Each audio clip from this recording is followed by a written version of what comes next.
কেমনে আমরা বুঝলাম? আল্লাহ রাসূল সাল্লাল্লাহু আলাইহি ওয়াসাল্লামের সাহাবী হযরতে আলকামা রাদিয়াল্লাহু তাআলা তিনি যখন মুমূর্ষু অবস্থায় কাতরাচ্ছিলেন, এমন অবস্থায় কিছু সাহাবী তাকে দেখতে গেলেন। যাবার পরে রাসূলুল্লাহ সাল্লাল্লাহু আলাইহি ওয়াসাল্লামের কাছে আসলেন। আসার পরে বললেন, ইয়া রাসূলুল্লাহ, আপনার আলকামা তো অনেক কষ্ট পাচ্ছে, আপনার আলকামার তো জানটা বাহির হচ্ছে না, এমন অবস্থায় মুমূর্ষু অবস্থায় কাতরাচ্ছে, সে খুব কষ্ট পাচ্ছে। হযরতে রাসূল আকরাম সাল্লাল্লাহু আলাইহি ওয়াসাল্লাম তখন বললেন, ও আমার সাহাবারা, তোমরা যাও যাও, তোমরা খুঁজে বাহির করো আলকামার মা কি জীবিত আছে না মৃত্যুবরণ করেছে। তখন সাহাবায়ে কেরামরা ডাক দিয়ে বললেন, ইয়া রাসূলুল্লাহ, আলকামার মা তো এখনো জীবিত আছে।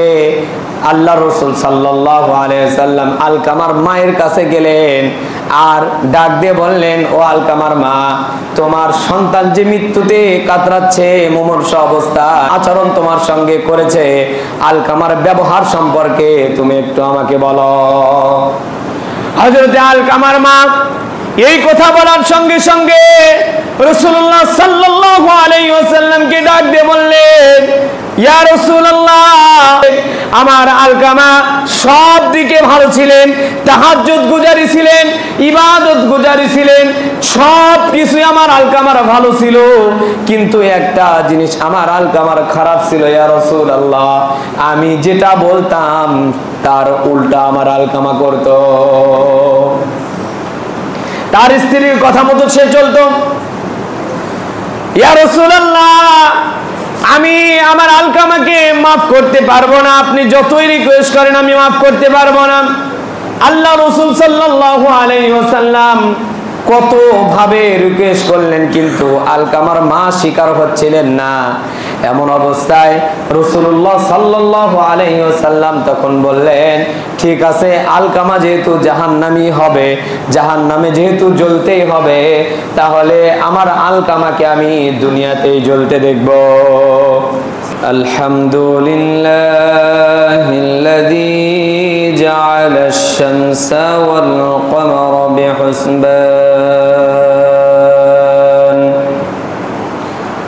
ওয়ান নাজমা ওয়াশ-শাজারা ইয়াসজুদান ওয়া ফাদ্দালা জামানান আলা জামান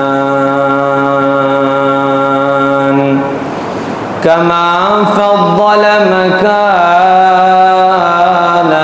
আলা মাকান ওয়া ইনসানান আলা ইনসান ওয়া নাশহাদু আন লা ইলাহা ইল্লাল্লাহ ওয়া নাশহাদু আন্না সাইয়্যিদানা ওয়া নাবিয়ানা ওয়া শাফিয়ানা ওয়া হাবিবানা ওয়া হাবিবা রাব্বিনা ওয়া আওলানা ওয়া মাওলানা মুহাম্মাদান আবদুল্লাহি ওয়া রাসূলুহু الذي أرسله الله تعالى بالحق بشيرا ونذيرا وداعيا إلى الله بإذنه وسراجا منيرا فقد قال الله تعالى في كلامه المجيد وفي فرقانه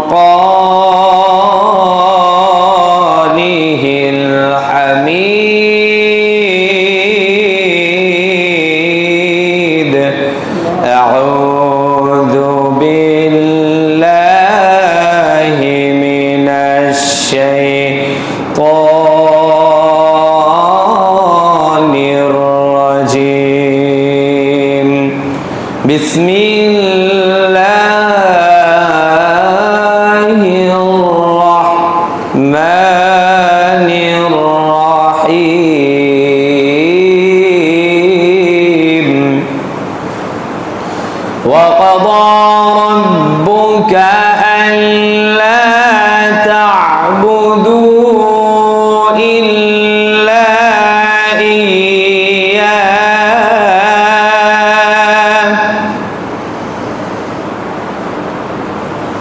وقضى ربك ألا تعبدوا إلا إياه وبالوالدين إحسانا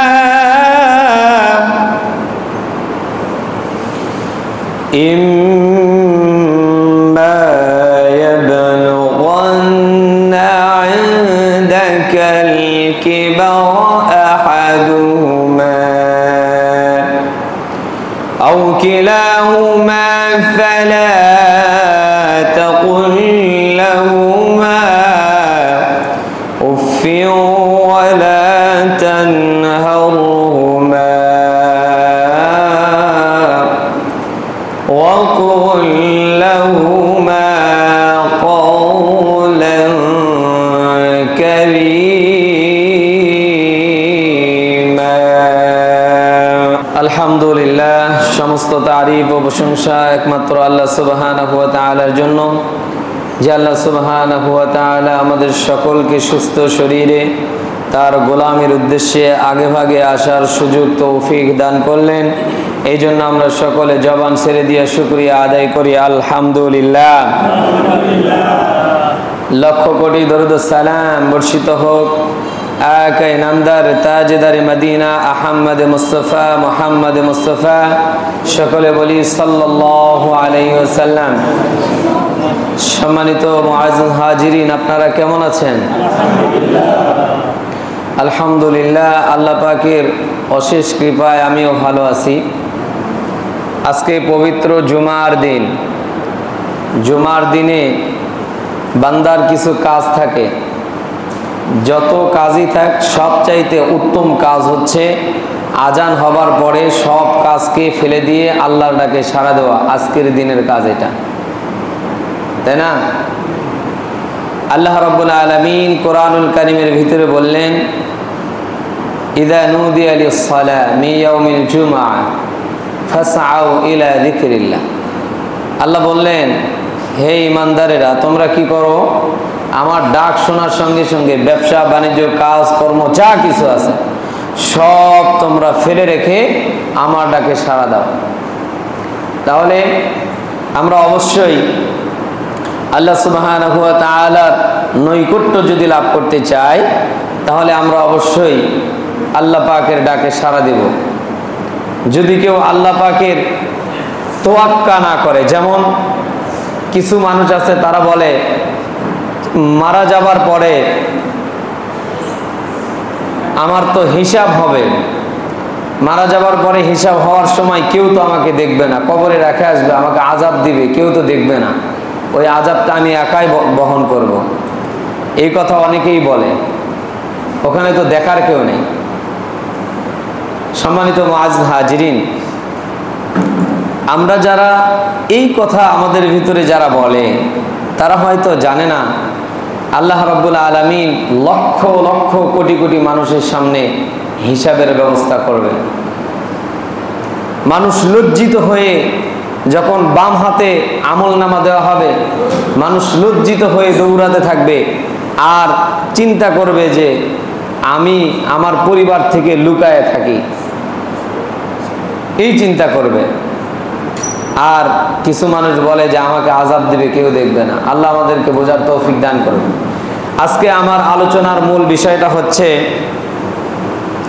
পিতামাতার হক, এবং যে সমস্ত সন্তানগুলো পিতামাতার সঙ্গে অবাধ্যতা, পিতামাতার বেয়াদবি করার পরে হয়তো সেই পিতামাতা মারা গেছেন, এখন তাদের করণীয় কি?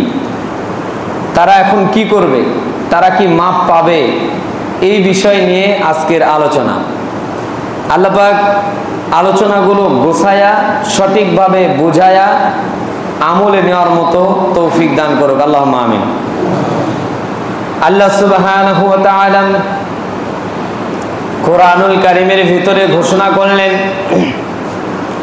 وَقَضَى رَبُّكَ أَلَّا تَعْبُدُوا إِلَّا إِيَّاهُ وَبِالْوَالِدَيْنِ إِحْسَانًا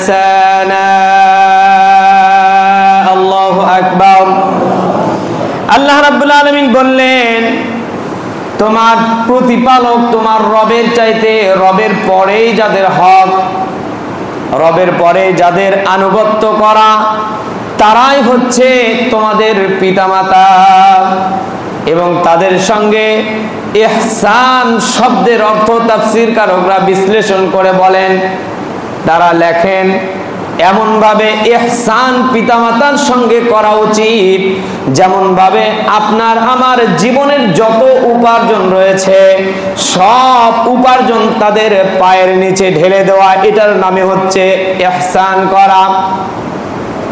ইহসান করার অর্থ আরো বোঝানো হয়েছে, একটা পাখি, একটা মুরগি যখন ছোট্ট ছোট্ট বাচ্চা তোলে ডিমের ভিতর থেকে যখন বাইর হয়, বাহির হবার পরে দেখবেন উপর দিয়ে যখন কাক অথবা চিল যখন একটা ঝাপটা দেয়, তখন দৌড়ে এসে মায়ের ডানার তলে ঢুকে যায়।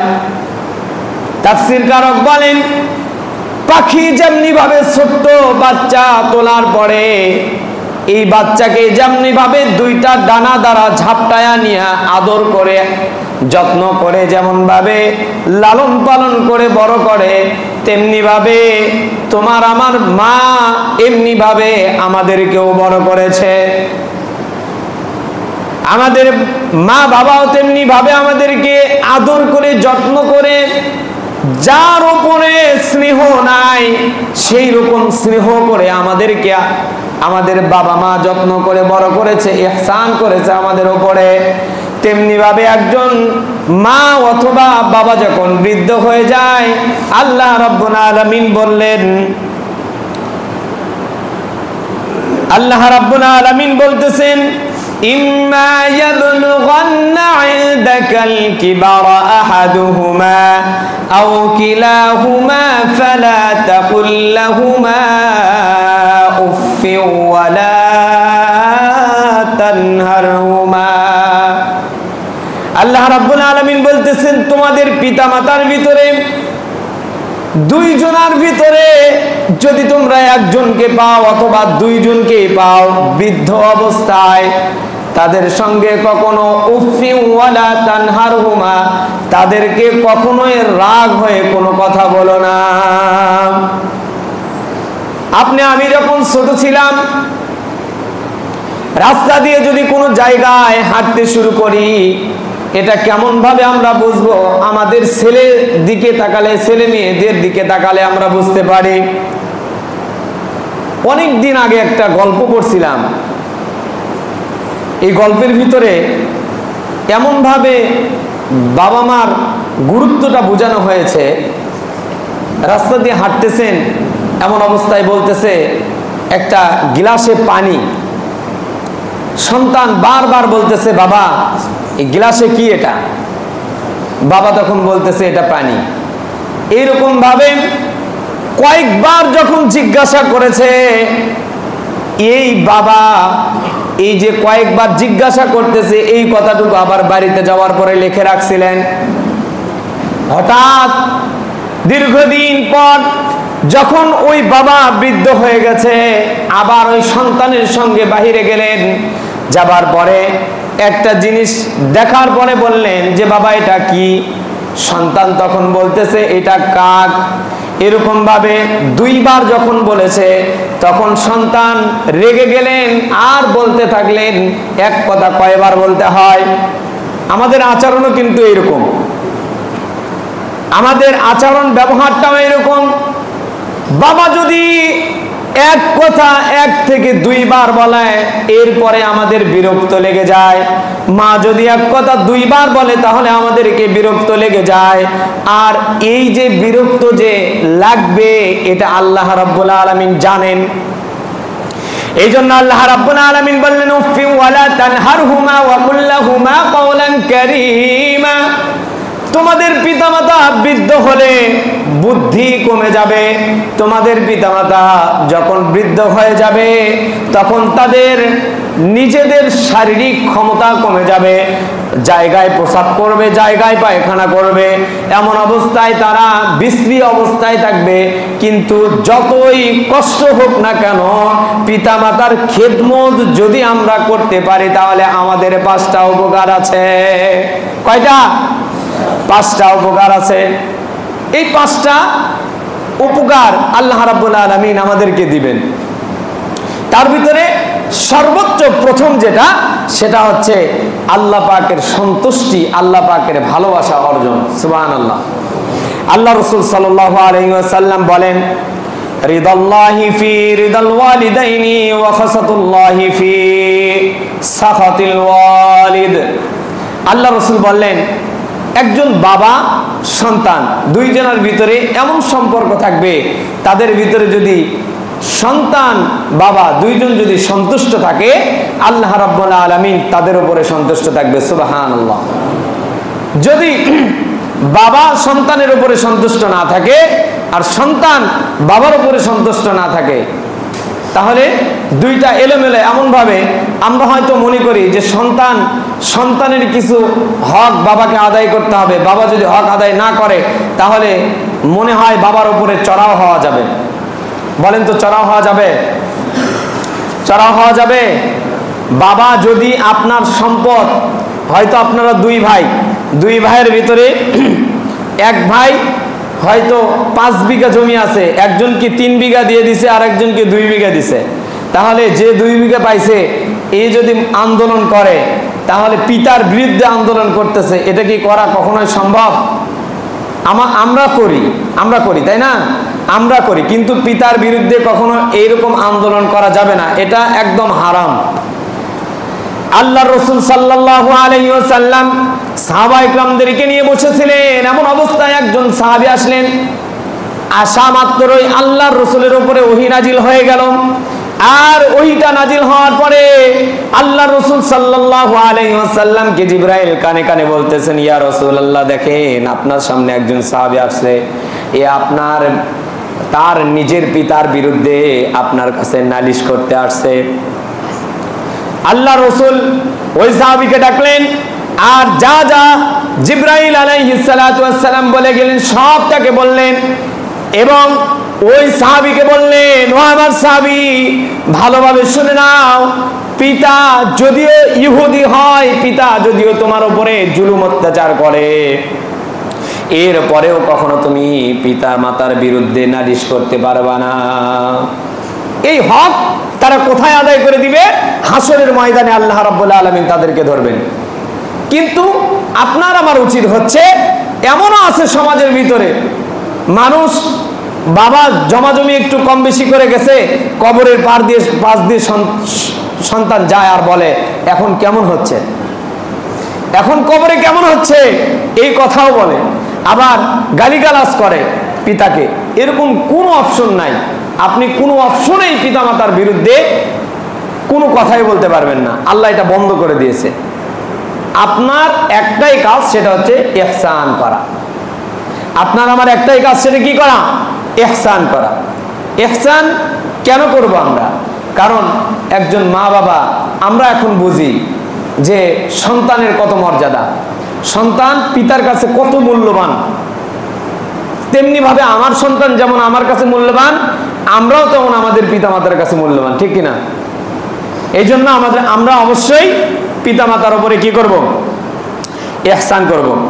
আল্লাহ রাসূল সাল্লাল্লাহু আলাইহি ওয়াসাল্লাম সাহাবায়ে কেরামরা, একজন সাহাবী জিজ্ঞাসা করলেন, ইয়া রাসূলুল্লাহ, আমি আমার যে ব্যবহার, সৎ ব্যবহার, এই ব্যবহারটা সর্বপ্রথম আমি কার জন্য ব্যয় করব, কার জন্য ব্যবহার করব? রাসূলুল্লাহ সাল্লাল্লাহু আলাইহি ওয়াসাল্লাম এক ধারে 3 বার যখন জিজ্ঞাসা করা হয়েছে, 3 বারই বলছেন উম্মুকা উম্মুকা। এরপরে 4র্থবার যখন জিজ্ঞাসা করা হয়েছে তখন আল্লাহর রাসূল সাল্লাল্লাহু আলাইহি ওয়াসাল্লাম বললেন, ওয়া আবুকা। তাহলে বলেন তো আমাদের মর্যাদা কি আল্লাহর রাসূল কমায় দিলেন? কমায় দেন নাই।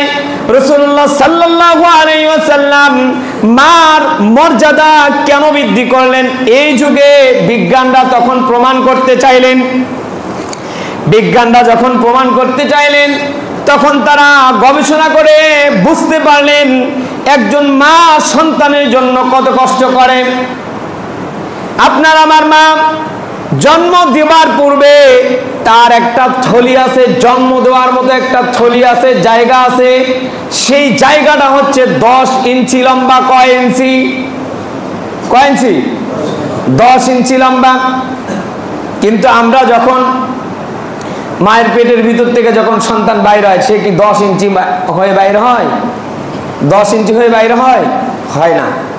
যখন ডিম্বাণুটা বড় হতে শুরু হয়ে যায়, আস্তে আস্তে যখন মার পেটের ভিতরে আমরা বড় হওয়া শুরু করে দেই, হাত পাও যখন নাড়াচাড়া শুরু করে দেই, মা এত কষ্ট পায় যখন খাবার খাইতে যায়।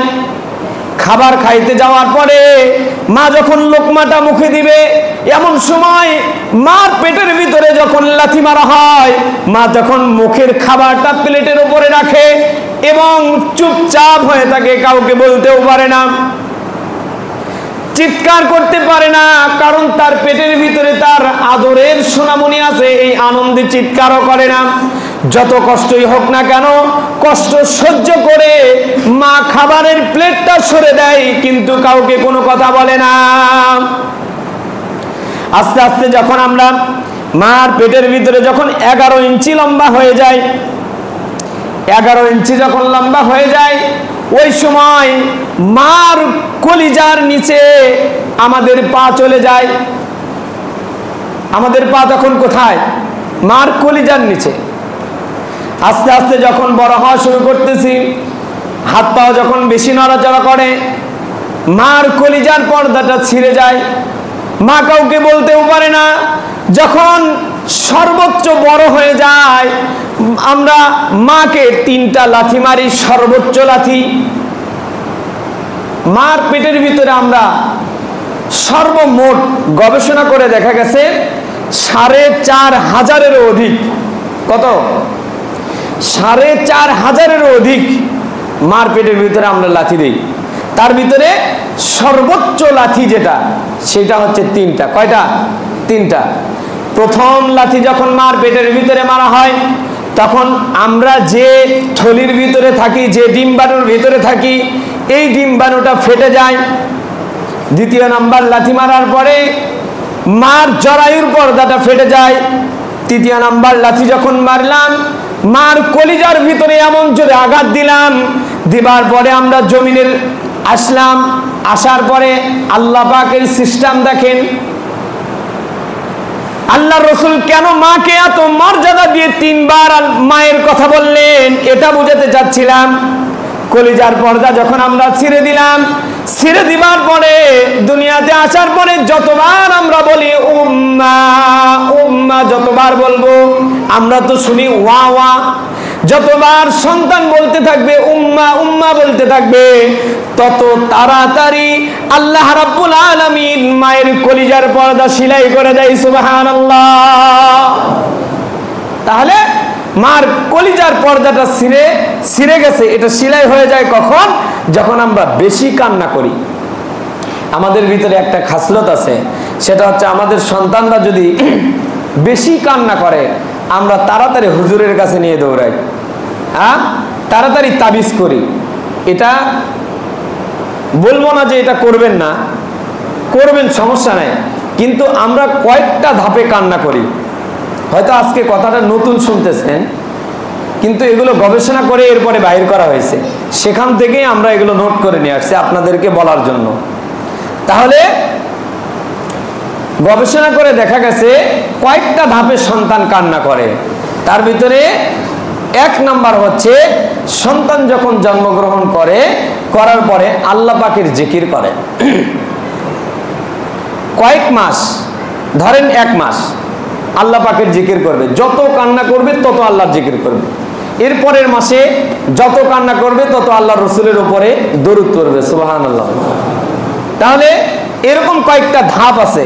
এই ধাপে ধাপে সন্তান ছোট থেকেই আল্লাহ তাকে পরিপুক্ত করে নিচ্ছে, কিন্তু আমরা তো সেটা বুঝি না। আমরা সন্তানের কান্না বন্ধ করে দিই। কান্না সন্তানের বন্ধ করা যাবে না।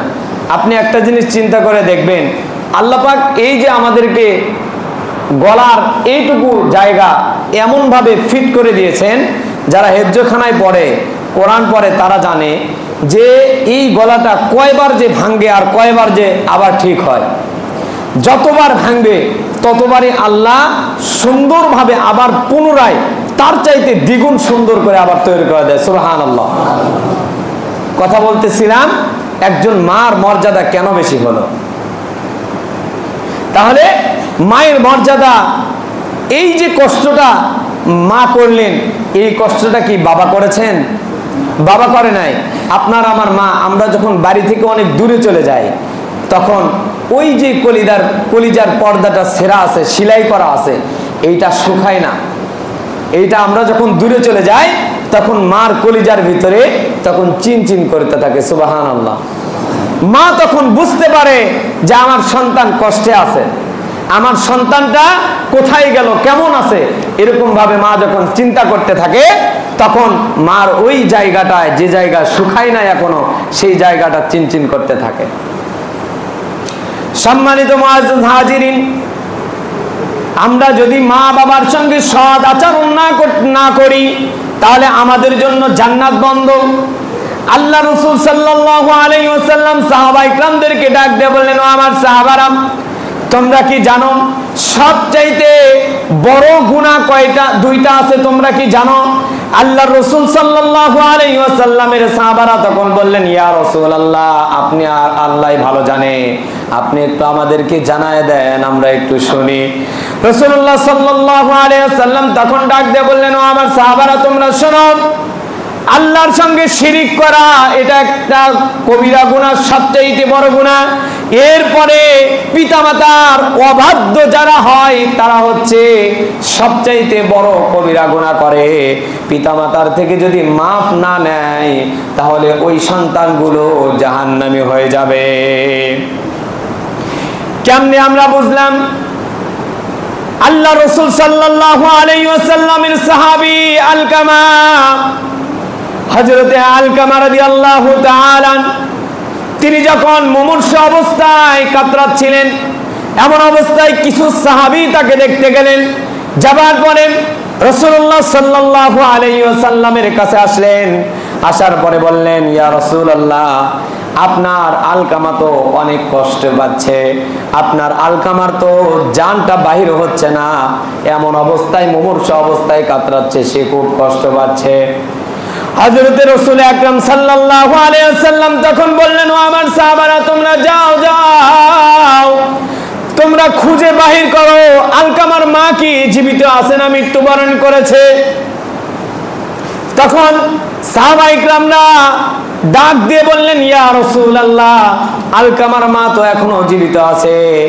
আল্লাহ রাসূল সাল্লাল্লাহু আলাইহি ওয়াসাল্লাম আলকামার মায়ের কাছে গেলেন আর ডাক দিয়ে বললেন, ও আলকামার মা, তোমার সন্তান যে মৃত্যুতে কাতরাচ্ছে মুমূর্ষ অবস্থায়, তোমার সাথে এমন কেমন আচরণ তোমার সঙ্গে করেছে, আলকামার ব্যবহার সম্পর্কে তুমি একটু আমাকে বলো। হযরতে আলকামার মা এই কথা বলার সঙ্গে সঙ্গে রাসূলুল্লাহ সাল্লাল্লাহু আলাইহি ওয়াসাল্লামকে ডাক দিয়ে বললেন, ইয়া রাসূলুল্লাহ, আমার আলকামা সব চাইতে ভালো ছিলেন, আমার আলকামা সব দিকে ভালো ছিলেন, তাহাজ্জুদ গুজারি ছিলেন, ইবাদত গুজারি ছিলেন, সব কিছুই আমার আলকামার ভালো ছিল, কিন্তু একটা জিনিস আমার আলকামার খারাপ ছিল ইয়া রাসূলুল্লাহ, আমি যেটা বলতাম তার উল্টা আমার আলকামা করত। তার স্ত্রীর কথা মতো সে চলতো। ইয়া রাসূলুল্লাহ, আমি আমার আলকামাকে মাফ করতে পারবো না, আপনি যতই রিকোয়েস্ট করেন আমি মাফ করতে পারবো না। আল্লাহ রাসূল সাল্লাল্লাহু আলাইহি ওয়াসাল্লাম কত ভাবে রিকোয়েস্ট করলেন, কিন্তু আলকামার মা স্বীকার হচ্ছিলেন না। এমন অবস্থায় রাসূলুল্লাহ সাল্লাল্লাহু আলাইহি ওয়াসাল্লাম তখন বললেন, ঠিক আছে, আলকামা যেহেতু জাহান্নামী হবে, জাহান্নামে যেহেতু জ্বলতেই হবে, তাহলে আমার আলকামাকে আমি দুনিয়াতেই জ্বলতে দেখব। এই জন্য সাহাবায়ে কেরামদেরকে বললেন, তোমরা যাও, কাঠ নিয়ে আসো, আলকামাকে পুড়তে হবে, দুনিয়াতেই আগুনে জ্বালায় দিব। এই কথা যখন বললেন, আলকামা তখন মুমূর্ষু অবস্থায়, আল্লাহ রাসূল যখন সব লাকড়িগুলো একত্রিত করলেন, তখন আলকামার মায়ের অন্তরের ভিতরে দয়া হয়ে গেল, মায়া হয়ে গেল। তখন ডাক দিয়ে বললেন, ইয়া রাসূলুল্লাহ, ইয়া হাবিবাল্লাহ, আমার আলকামা আমার সঙ্গে যতই বেয়াদবি করুক সব কিছু আমি মাফ করে দিলাম। মাফ করে দিবার পরে কিছুক্ষণের মধ্যে আলকামার জানটা কবিজ হয়ে গেল, কালিমা নসিব হয়ে গেল। তাহলে একজন মা বাবা একজন মার সঙ্গে বেয়াদবি করার কারণে, মার অন্তরে কষ্ট থাকার কারণে আলকামা তিনি রাসূলের সাহাবী হওয়া সত্ত্বেও তার মৃত্যুর সময় কালিমা নসিব হচ্ছিলেন না। তাহলে সাহাবায়ে কেরামদের মতো কি আমরা ইবাদত করতে পারি? আমরা ইবাদত করতে পারবো সাহাবায়ে কেরামদের মতো? না। কিন্তু তারপরেও সাহাবায়ে কেরামদেরকে অনুসরণ করে আমরা, তারা যেভাবে তাদের পরিবার, তাদের মা বাবা, যাদের সঙ্গে কেমন ভাবে সৎ আচরণ করতে হবে, এটা আমাদেরকে শিখায় দিয়েছেন। সম্মানিত হাজিরিন, যেহেতু আমরা হয়তো অনেকেই মনে করে যে হুজুর আপনি তো ভালোই বলে যাচ্ছেন, আমার মা যে সবচাইতে বেশি খারাপ। আমি পুরুষ হয়ে জন্মগ্রহণ করেছি, এটা তেমন কোনো ব্যাপার নয়, খুব কঠিন একটা ব্যাপার। যেমন পুরুষ মানুষ, আমাদের যে কষ্ট অন্তরের ভিতরে থাকে একটা পরিবার চালাতে গেলে, এর সিকি অংশ যদি কষ্ট কোনো মহিলা মানুষের ভিতরে দেওয়া হয়, তাহলে ওই মহিলা মানুষ ওই দিনই গলার দড়ি দিয়ে মারা যাবে। বুঝাতে পারিনি? আপনি এমনও দিন থাকতে পারে, সকালবেলা ওঠার পরে আপনি দেখবেন যে আপনার মায়ের মতো মানে এত খারাপ আর একজনও নাই। কিন্তু ওই যে আল্লাহ রাসূলের হাদিস আছে, আপনাকে বাবা মার সঙ্গে কখনোই খারাপ আচরণ করা যাবে না। আপনার স্ত্রীকে দেখতে পারে না, আপনার সন্তানকে দেখতে পারে না, আপনাকে দেখতে পারে না, এটাই স্বাভাবিক। আপনি পুরুষ হয়ে জন্মগ্রহণ করছেন, আপনাকে সব কিছু মানতে হবে এবং সব সহ্য করে আপনাকে দুনিয়া করতে হবে। আপনি যদি মহিলা হতেন, এই সংসার ছেড়ে আর এক জায়গায় চলে যেতেন, আপনি কি পারবেন? পারবেন না। আপনাকে ওখানেই থাকতে হবে, যাবতীয় সব কষ্ট আপনাকে সহ্য করতে হবে। আপনার মা যদি আপনাকে কিছুই না দেয়, আপনার বাবা যদি আপনাকে কিছুই না দেয়, সব সহ্য করে এরপরে উফি ওয়ালা তানহারহুমা, এটার উপরে আপনাকে আমাকে আমল করতে হবে। অনেক সময় আমার স্ত্রী আমাকে বলে যে বাবার বাড়ি থেকে কিছু টাকা পয়সা নিয়ে আসলেই তো এত কষ্ট করা লাগে না। আমি আজও পর্যন্ত আমার বাবাকে কোনোদিনও মুখ ফুটে বলিনি যে আমার এই টাকার প্রয়োজন। কারণ কি জানেন? আমি চাই যে তারাও শান্তিতে থাক, তারাও কি থাক, শান্তিতে থাক। হয়তো আমি বলবো যে আমার টাকার প্রয়োজন, হয়তো অনেক সময় টাকা থাকবে না, দেখবেন যে অনেক পরিশ্রম করে হয়তো চিন্তার ভিতরে থাকবে। এই একটা কষ্টের কারণে আমি বলি না, আমি তো এখানে থাকি। আমি এটাই বোঝাতে চাচ্ছিলাম, আমাদের যত কষ্টই হোক বাবা মার সঙ্গে কখনোই জোরে আওয়াজে কথাই বলা যাবে না। আমরা একটা কাজ করতে পারি, সেটা হচ্ছে যদি আমার বাবা আপনার সঙ্গে আমার সঙ্গে রুগ্ন আচরণ করে, তাহলে আমরা ওখান থেকে তৎক্ষণাৎ পরিবর্তন করতে হবে, সরে যেতে হবে। যদি আমরা না যাই, তাহলে এক দুই কথা হতে হতে হয়তো বাবার উপরে আপনি জোরে একটা কথা বলবেন। মহিলা মানুষ যাই করুক, আপনার স্ত্রী আপনার মায়ের সঙ্গে যা কিছু করুক, আপনি ধৈর্য ধারণ করে আপনার ঠোঁটের ফাঁস দিয়ে একটা আওয়াজ যেন না বাইর হয়। বুঝতে পারছেন? এই জন্য আমরা অবশ্যই দেখেন, আলকামা একটা সাহাবী হওয়ার কারণেই মাপ পাচ্ছিলেন না, আর আমরা তো দূরেই থাকলাম। আমি সম্মানিত হাজিরিন, আমরা সকলেই আল্লাহ পাকের কাছে এটাই কামনা করব, যতদিন আমাদের হায়াত আছে আর আমাদের বাবা মার হায়াত আল্লাহ দিয়েছেন, এটা একটা নিয়ামত, দুনিয়াতে জান্নাত কামায়ের একটা রাস্তা। আমরা অবশ্যই বাবা মার সঙ্গে ভালো আচরণ করব, সৎ আচরণ করব। আল্লাহ সুবহানাহু ওয়া তাআলা আমাদের সকলকে সেই তৌফিক দান করুক। আল্লাহুম্মা আমিন।